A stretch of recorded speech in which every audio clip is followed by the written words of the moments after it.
Welcome back to New Day Northwest. As a parent, you can't protect a child from the pain of loss, but you can help them build healthy coping skills. And my next guests are here with tips to help kids safely navigate loss.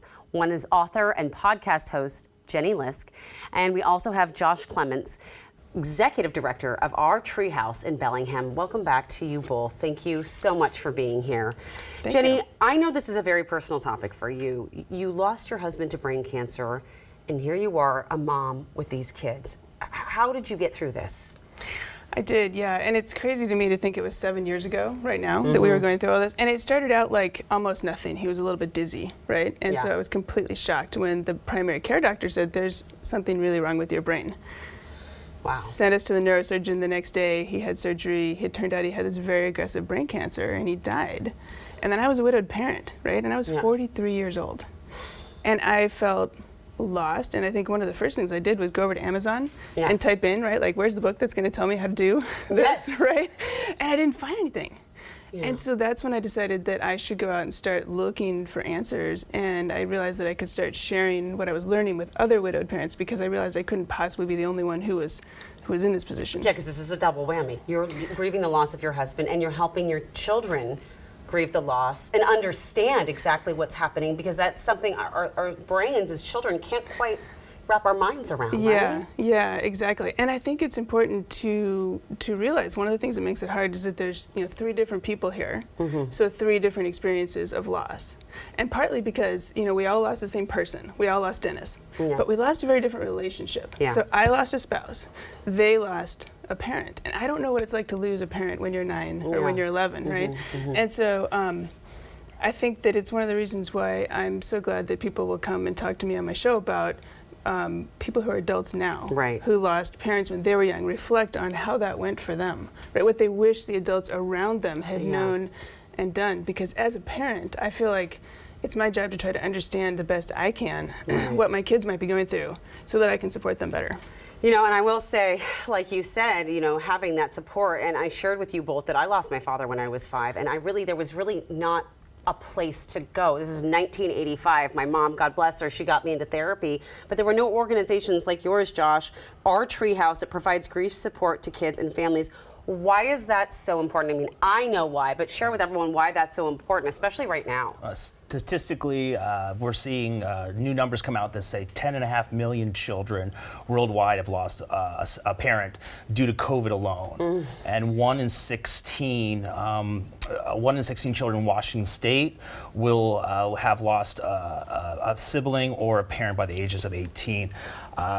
Locally in Whatcom County, where we're based, we're seeing an enormous amount of school districts and people who are wellness coordinators and counselors contacting us with needing to provide support and help to their students. So we primarily get a lot of resources and a lot of help through the school districts that we work with. Well, thank goodness, because the school districts don't have money for counselors and such anymore. I mean, at least I know here in Seattle, that's a real struggle.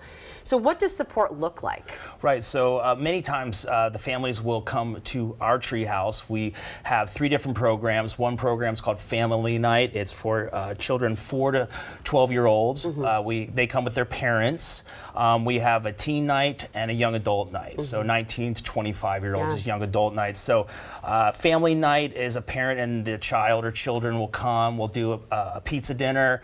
We do an opening circle. We do a grief activity together. And then the parents and the children break off. The parents sit with the facilitators and have a group discussion while we have play therapy with the children. So important, and I love that you mentioned that, because the one thing I realized growing up is that every new season of my life brought new pains about not having my father with me. As a child, as a teenager, going to the father-daughter dance, going to college. So I am so grateful that you have all those different levels of support. Jenny, you and your podcast, you've interviewed more than 100 experts, grievers on the topic of widowed parenting. What is the #1 thing you've learned? I think the most important thing is how critical it is to be honest with kids, even about these things that nobody wants to talk about: death, grief, terminal illness, right? Nobody wants to talk about those things. And this wasn't intuitively obvious to me, right? I had to learn this, because I think, like all parents, I wanted to protect my kids, but I didn't know what that looked like in this case. And so an important rule of thumb, I think, is that if a kid is old enough to be asking the question, they're old enough to hear an honest answer. And so you can kind of let your kids' questions guide the discussion. And I think an important corollary of that is if you're somehow in a situation where the kid doesn't know the truth for whatever reason, right? You thought you were doing the right thing. It's not too late to go back and have that discussion now. That's important. I have one final question for you both. When I was, my mom passed a few years ago and my kids were old enough. So I know that a lot of kids, I mean, it's not just parents, but grandparents too. Absolutely. Losing them as well is absolutely devastating to their world. Are there any tips you can share with us about grieving kids? Yeah, I think that it's important to realize that we don't have to have all the answers in order to have these discussions, right? So not to be afraid of, I can't get into this discussion because it's going to be too hard, right? And if it's a question that you can't answer, it's still an important opportunity to connect on the emotions behind the question. I like that. Right? And so it's because one of the things it turns out, a lot of grieving kids don't want to upset their surviving parent.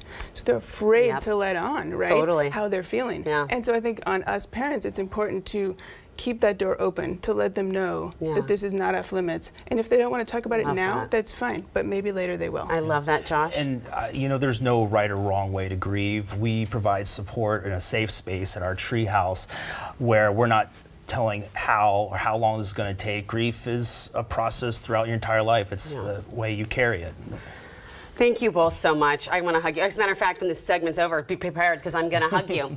And Jenny will be signing copies of her book, Future Widow, this Sunday, November 6th at Village Books in Bellingham. The event will also include a discussion with Jenny and Josh about this important topic. If you're up in Bellingham, hey, spread the word, my friends, okay?